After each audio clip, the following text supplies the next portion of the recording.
अगं, घरातल्या बाईला स्वतःचं मोल कळालं तर घरातल्या इतरांना तिचं मोल कळेल.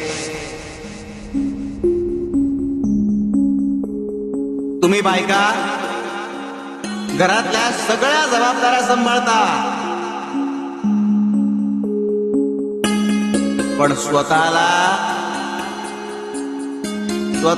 मात्र सांभाळत नाही.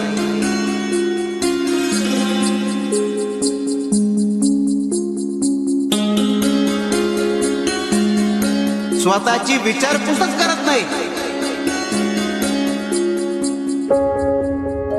अरे, आम्ही ज्या क्षणी दोघांना बनवलं त्या क्षणी दोघांची सक्षमता ही समान ठेवली.